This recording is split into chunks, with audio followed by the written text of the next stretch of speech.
우리 하나님의 은혜를 사모해 나온 사는 성도님들에게 하나님의 위로와 평강이 가득하기를 바랍니다. 옆에 분에게 인사할까요? 하나님이 당신을 정말 사랑하십니다. 하나님께서 당신을 지키시길 바랍니다. 하나님께서 당신에게 평강 주시길 바랍니다. 그렇게 되기를 바랍니다.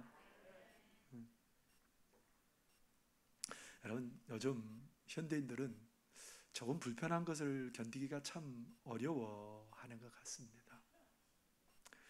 조금 추워도 못 참고요, 조금 더워도 못 참고, 비가 오래 와도 못 참고, 가뭄이 오래 와도 불평하고, 이게 우리들입니다. 그래서 조금만 불편하면 뭔가 그것들을 막 해소하려고, 벗어나 보려고 참 금방금방 반응하는 것이 우리들이지요.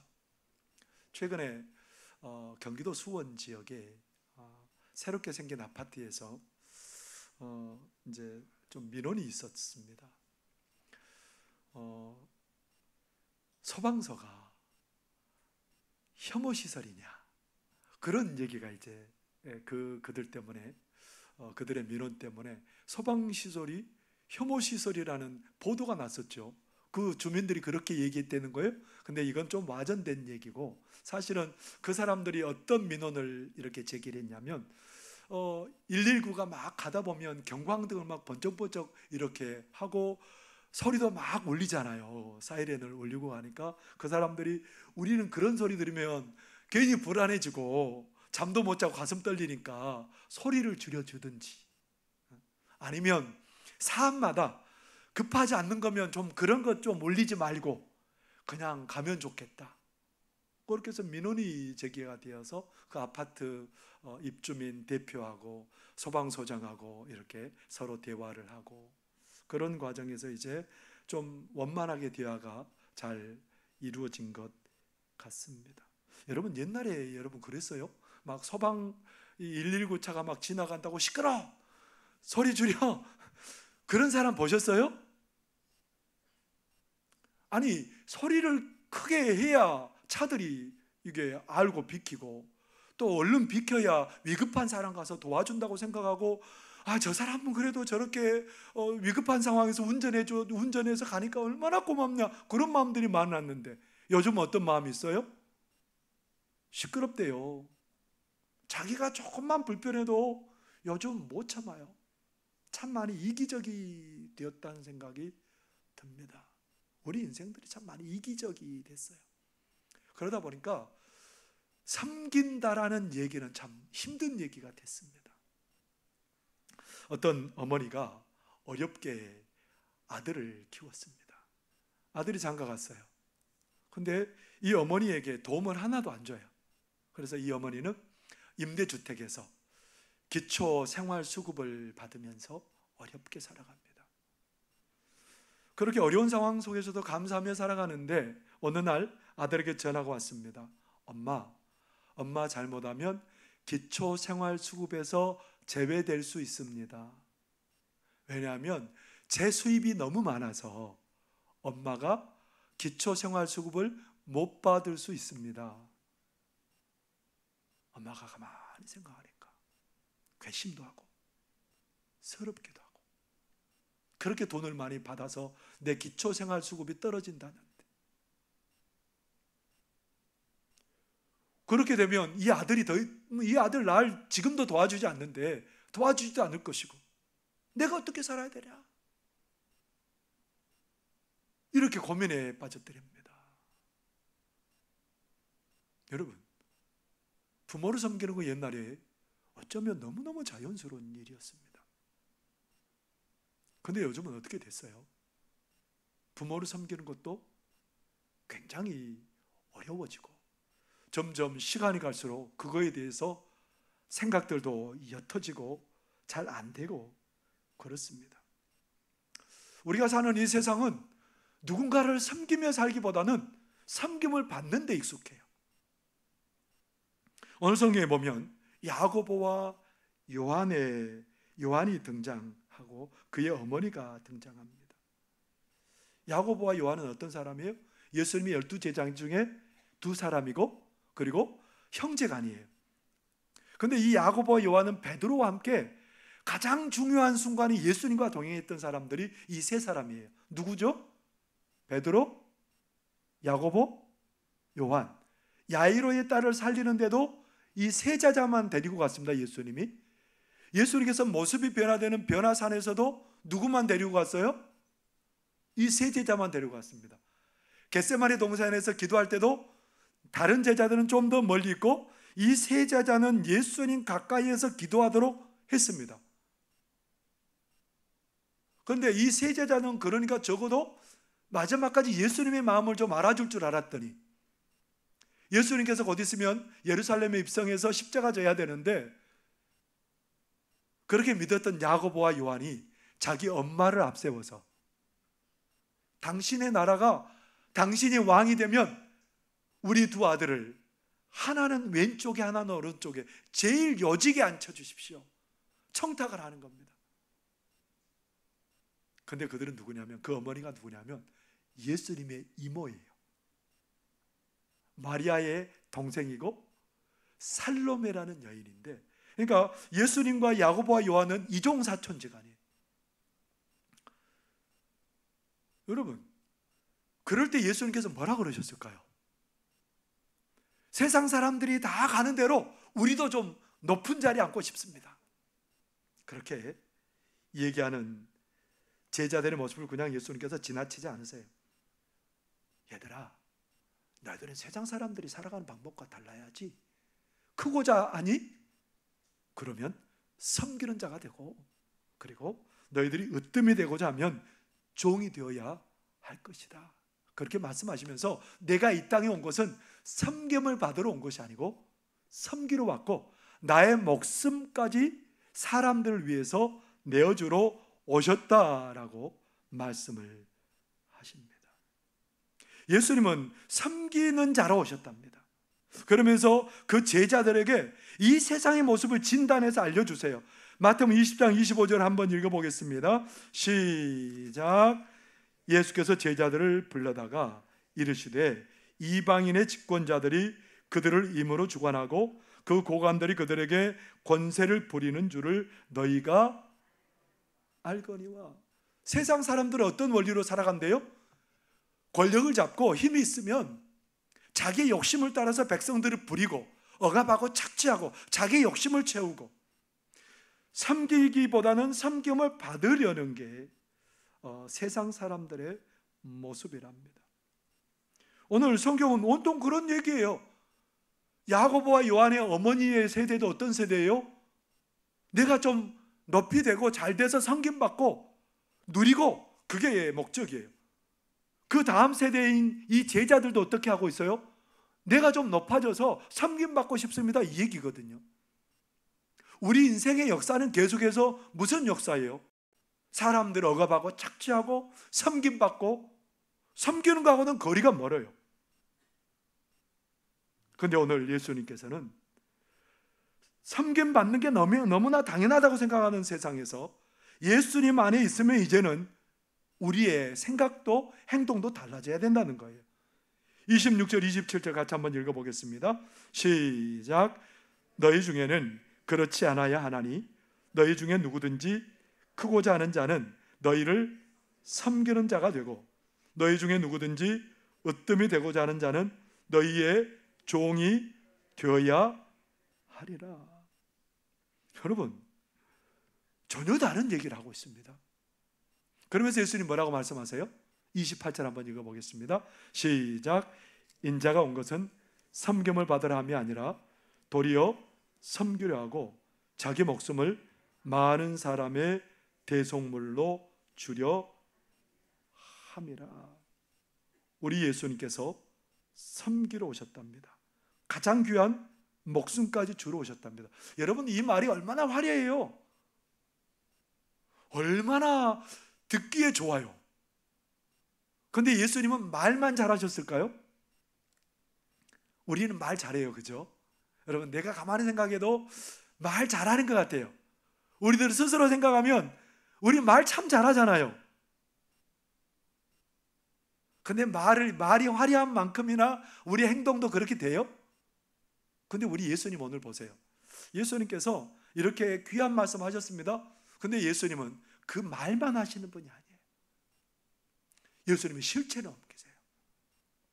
요한복음 13장에 보니까 예수님께서 이제 마지막 저녁을 잡수시고 십자가에 못 박혀 죽으셔야 되는데 그 저녁 식사 자리에서 갑자기 허리를 수건에 동이시고 그리고 세수대야에다가 물을 담아다가 제자들의 발을 씻긴다고 오신 거예요. 사실 그 오는 손님의 발을 씻기는 것은 그 집에서도 가장 낮은 하인이 하는 거거든요. 근데 베드로를 불렀습니다. 베드로야, 이리 와라. 베드로가 뭐라 그랬겠어요? 막 그 손을 예수님께서 그 발을 씻으려고 하니까 베드로가 어떤 반응을 보였을까요?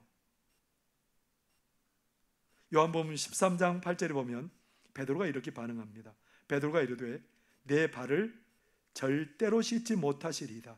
예수께서 대답하시되 내가 너를 씻어주지 아니하면 내가 나와 상관이 없느니라. 베드로가 이럴 수 없습니다 하고 완강히 거부하는데 내가 너의 발 씻기지 않으면 나와 너가 상관이 없다. 그러니까 베드로가 살듯 얼른 발을 맡기지요. 그래서 예수님께서 베드로를 비롯해서 다른 제자들의 발을 씻으십니다. 예수님께서 발을 씻을 때 어떤 마음이었을까요? 여러분 누군가의 발을 씻어보셨습니까? 이 발이 얼마나 고생했을지, 앞으로 또 얼마나 많은 수고를 해야 될지. 우리 예수님께서 그 사랑스러운 제자들의 발을 씻기면서 아마 눈물이 글썽글썽 하셨을 거예요. 그리고 제자들의 발을 다 씻고 나셔서 뭐라 그러셨을까요? 요한복음 13장 14절이 이렇게 말합니다. 내가 주와 또 선생이 되어 너희의 발을 씻었으니 너희도 서로 발을 씻어주는 것이 옳으니라. 너희가 서로 섬겨주는 게 옳다는 거예요. 섬기라고 말씀하십니다. 우리 예수님께서는 어디까지 섬겨야 된다고 말씀하실까요? 여러분, 우리가 섬겨야 된다면, 정말 예수님의 말씀대로 섬겨야 된다면 어디까지 섬겨야 될까요? 오늘 예수님은 가장 중요한 것을 내어주는 자리까지 나아가야 된다고 말씀하십니다. 28절 다시 한 번 더 읽어볼까요? 시작. 인자가 온 것은 섬김을 받으려 함이 아니라 도리어 섬기려 하고 자기 목숨을 많은 사람의 대속물로 주려 함이라. 우리 모든 인생들은 죄인이랍니다. 그래서 그 죄의 대가 때문에 사망에 이를 수밖에 없다는 거예요. 그런 불쌍한 죄인들을 위해서, 그런 인생들을 위해서 예수님께서 뭘 내어주셨다고요? 우리 죄값을 치르기 위해서 목숨을 내어주셨답니다. 거기까지 우리를 섬겨주셨답니다. 우리 예수님께서는 가장 중요한 것을 내어주시는 그 섬김을 우리에게 보여주셨습니다. 여러분 지난 2년 동안 뭐 하셨어요? 지난 2년 동안 섬김 실천했죠? 해보니까 어때요? 너무너무 쉬웠죠? 너무너무 어려웠어요. 이게 자연스러운 게 아니다 보니까 훈련을 해야 되는 거였어요. 그래서 때로는 막 제가 다그쳤죠? 잘 하라고, 섬기라고. 오늘도 보니까 누군가가 선물을 저기 뒤에다가 가득하게 쌓아놓은 것을 보고 야, 참 복된 마음이구나, 그런 생각을 하게 되었습니다. 근데 우리 섬김하면 훈련이 돼야 돼요. 처음부터 막 거창하게 섬길 수 있는 사람은 아무도 없습니다. 여러분 마라톤 선수가 처음부터 막 42.1km를 그렇게 막 잘 뛰었을까요? 처음부터? 아니에요. 그 사람들은 처음에 뛰었을 때 몇 킬로 뛰었을까요? 5km, 10km, 15km 계속해서 훈련을 하면서 점점 거리를 늘려가고 속도도 점점 높여가고, 그래서 어떤 사람들은 나중에 100km를 달리는데 이걸 울트라 마라톤이라고 하거든요. 여기 경기에도 참가해요. 훈련이 되면 훨씬 더한 것도 할 수 있다는 겁니다. 그래서 오늘 우리가 예수님을 따라서 섬기는 사람을 되려고 한다면 작은 것부터 해야 된다는 거예요. 근데 우리는 그렇게 얘기해요. 난 섬길 수 있는 게 아무것도 없는데요. 작은 것부터 섬기라고 그러니까 아니 내가 뭐 작은 것도 없어요, 섬길 수 있는 게. 근데 여러분 그럴까요? 우리 중에 아무것도 없어서 섬길 수 없는 사람이 있을까요? 섬기려고 하는 마음이 있다면 누구든지 섬길 수 있어요. 사무엘상 25장에 보니까 사울의 박해를 피해서 도망 다니는 다윗이 바란 광야에 있으면서 나발이라는 사람의 가축을 지켜주고 종들을 지켜줬습니다. 나발이 이제 굉장한 부자였는데 양털을 깎을 때, 이때는 농사 짓는 사람들의 추수날과 똑같아요. 그래서 많은 가축들을 잡아놓고 큰 음식들을 차려놓고 잔치를 벌이는데 다윗이 10명의 부하들을 보냈습니다. 그 음식 좀 나눠주세요. 그랬더니 나발이 어떻게 반응했을까요? 나발이 이렇게 얘기를 합니다. 나발이 사무엘상 25장 10절에서 11절의 말씀입니다. 나발이 다윗의 사환들에게 대답하여 이르되 다윗은 누구며 이새의 아들은 누구냐? 요즘에 각기 주인에게서 억지로 떠나는 종이 많도다. 내가 어찌 내 떡과 물과 내 양털 깎는 자를 위하여 잡은 고기를 가져다가 어디서 왔는지도 알지 못하는 자들에게 주겠느냐 한지라. 다윗이 은혜 베풀었는데 배은망덕하게 자존심을 짓뭉개 버리는 거예요. 내가 너희들을 알지도 못하고 그런데 너희들은 누군데 와가지고 달라고 하느냐. 그러니까 다윗이 막 분노가 치미는 거예요. 내가 나발과 그에게 속한 자들을 다 없애버리겠다, 그렇게 막 화가 나서 오는데 나발의 아내가 종으로부터 그 얘기를 듣고 얼른 음식들을 준비해가지고 다윗을 맞으러 가는 거예요. 부하들 데리고 칼을 가지고 이제 다 죽이러 오는데 가서 얼른 다윗 앞에 엎드려서 그렇게 말합니다. 많은 음식들을 내어놓고 아비가일이라는 여인이 다윗에게 그런 말을 하죠. 사무엘상 25장 29절의 말씀입니다. 사람이 일어나서 내 주를 쫓아 내 주의 생명을 찾을지라도 내 주의 생명은 내 주의 하나님 여호와와 함께 생명싸개 속에 쌓였을 것이요 내 주의 원수들의 생명은 물매로 던지듯 여호와께서 그것을 던지시리이다. 나발의 아내 아비가일이 뭐라고 말하냐면 다윗이여, 당신은 하나님이 택한 사람입니다. 하나님이 당신의 집을 세워주실 것입니다. 하나님이 당신의 생명을 보호해 주실 것입니다. 당신의 원수들의 생명은 하나님께서 멀리 던지시는 것처럼 던져버리실 겁니다. 이 아비가일이 많은 음식을 마련해서 이 사람들을 기쁘게 해줬습니다.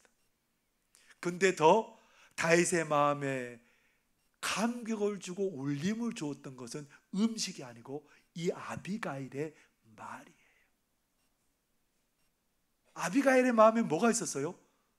섬기는 마음이 있는 거예요. 그래서 그의 말이 오히려 이 다윗에게 깊은 울림의 말이 되었다는 겁니다. 우리는 큰 게 섬긴 거라고 말하지만 아니에요. 작은 것 하나가 섬김이에요. 옆에 사람 손 한번 잡아주세요. 손 잡아보셨습니까? 어때요? 좀 느껴지세요?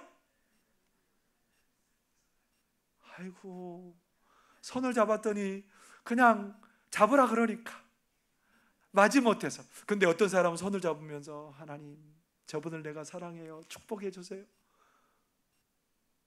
제가 요즘 교육관을 들어가면서 잔소리를 좀 하려고 하는데 안 해요. 교육관에 뭐가 있어요? 옆에는 신발장이 있는데 신발을 거기에다가 다 벗어놓는 거예요.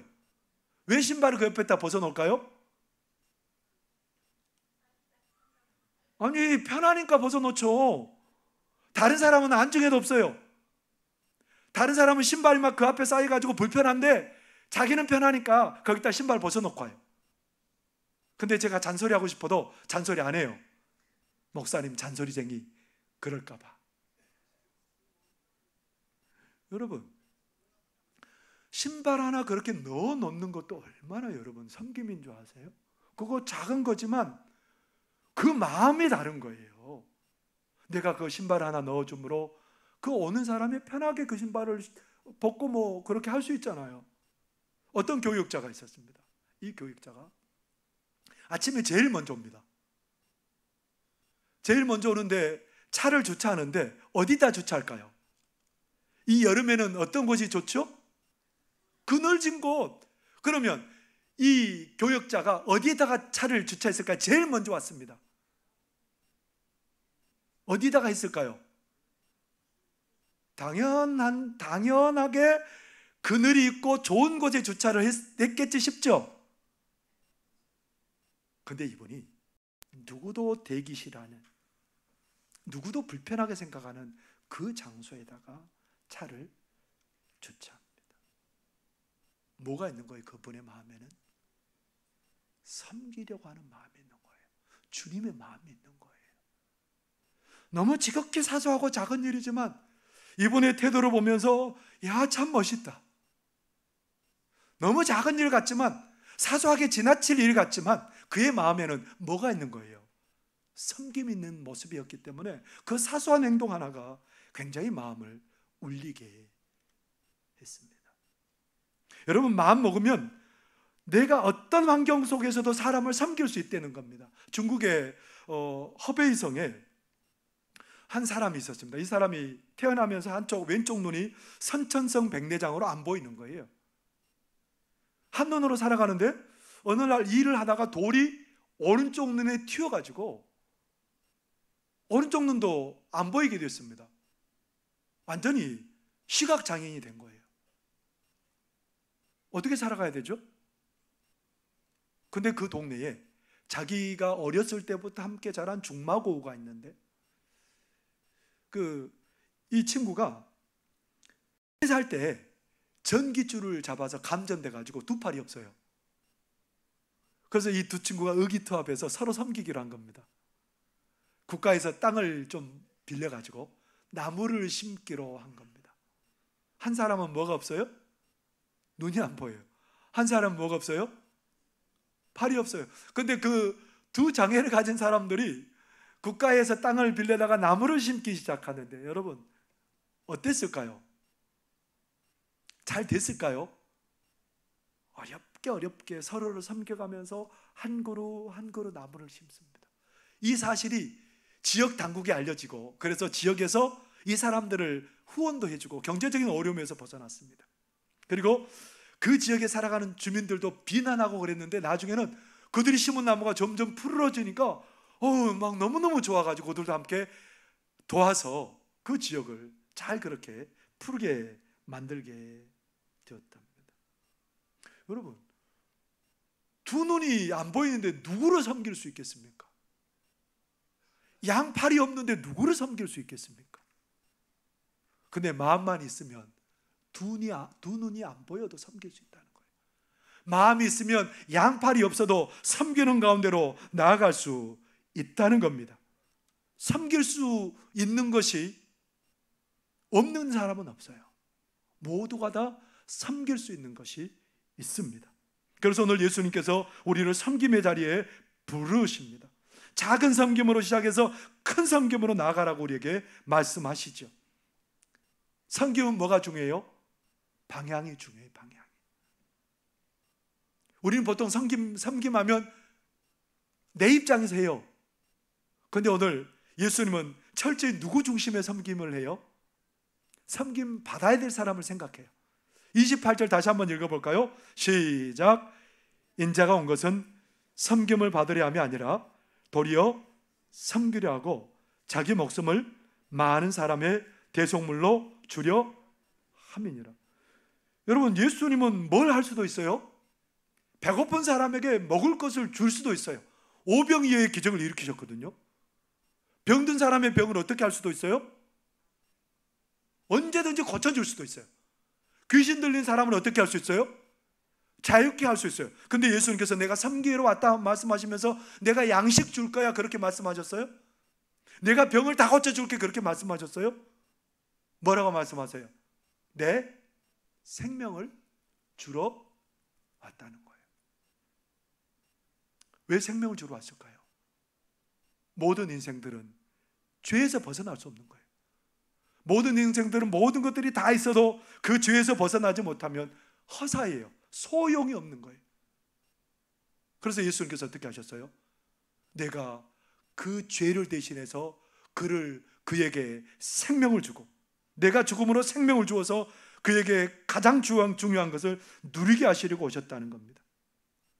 그래서 마태복음 7장 12절에 예수님께서 그렇게 말씀하시죠. 그러므로 무엇이든지 남에게 대접을 받고자 하는 대로 너희도 남을 대접하라. 이것이 율법이요 선지자니라. 예수님은 섬기면서 상대방을 생각하면서 상대방이 가장 필요한 것들을 헤아리면서 그렇게 섬겨 주셨다고 말씀을 하십니다. 섬김은 방향이 중요해요. 누구를 바라보면서 섬기라는 겁니까? 상대방의 필요를, 가장 필요한 것들을 섬기라고 그렇게 말씀을 하시는 겁니다. 전주에 사는 한 초등학교 선생님이 있었습니다. 처음에 초임 교사 때는 반을 안 맡겼습니다. 다음 해가 됐는데 이제 반을 맡기는 거예요. 저학년을 맡았는데 학부모가 그런 얘기를 합니다. 선생님 반에서 가장 골치 아픈 두 아이가 있어서 선생님 힘드시겠습니다. 나중에 해보니까 정말 힘든 거예요. 한 아이는 한 번 울면 2시간 동안 웁니다.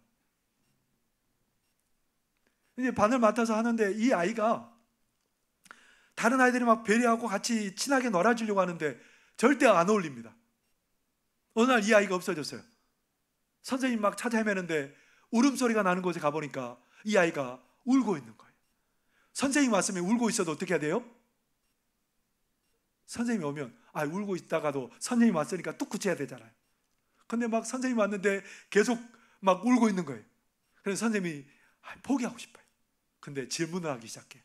이래서 울었니? 너 고개만 끄덕거려. 그렇다면? 뭐 계속해서 하는데 길을 잃어버려서 무서워서 울었니? 그러니까 그때야 고개를 끄덕거립니다. 나중에 또 질문하다가 너 예수님 믿니? 고개를 끄덕거려. 그러면서 울어요. 대담하면서 우는 겁니다. 근데 이 선생님이 그런 얘기를 해줘요. 하나님에 대한 얘기를 해줘요. 믿음에 대한 얘기를 해줘요. 예수님이 너와 함께 계시고 너와 함께 계시면 예수님 때문에 아무렇지도 않아, 무섭지 않아. 그러니까 이 아이가 30분 동안 울다가 울음을 뚝 그쳤습니다. 몇 시간 울어야 되는데요? 2시간 울어야 되는데 이 선생님이 이 아이를 위로해 주자 이 아이가 30분 만에 울음을 그쳤답니다. 그 이후에도 이 아이가 가끔 우는데 선생님이 이 아이의 입장에서 이 아이에게 믿음을 심어주는 거예요. 이 아이에게 필요한 것을 주는 거예요. 나중에 이 아이가 자라면 누구에게 가장 고마운 마음을 가질까요? 자기의 필요를 알고 섬겨주셨던 그 선생님 일평생 못 잊을 거예요. 여러분, 누군가 일평생 잊지 못할 섬김을 여러분들도 하고 싶지 않으세요? 그 상대방을 생각하고 상대방의 가장 필요한 것들을 섬길 때에 상대방은 일평생 그 은혜를 잊지 못할 줄 믿습니다. 오늘 예수님께서는 우리를 섬김의 자리로 부르셨습니다. 세상 사람들 다 섬김을 받으려고 하지만 우리 예수님은 섬기는 자로 우리를 부르셨습니다. 섬기는 자로 살아갈 때에 우리는 예수님의 제자임을 보여줄 줄 믿습니다. 그 섬김은 작은 것부터 큰 곳으로 점점 더 훈련해 나가야 될 줄 압니다. 그리고 상대방을 배려하는, 상대방에게 필요한 그 섬김을 통해서 우리가 예수님처럼 많은 사람들을 복되게 하는 그런 믿음의 사람들이 되시기를 바랍니다. 기도하겠습니다. 사랑하는 하나님 아버지, 은혜와 사랑을 감사합니다.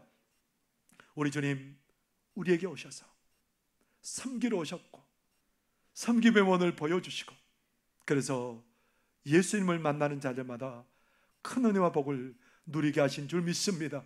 우리도 이 세상 속에서 섬기는 자로 있게 하여 주시고 많은 사람들이 우리 때문에 예수님 발견하고 만나게 되는 그런 은혜 있게 하여 주옵소서. 예수님 이름으로 기도하옵나이다. 아멘. 찬송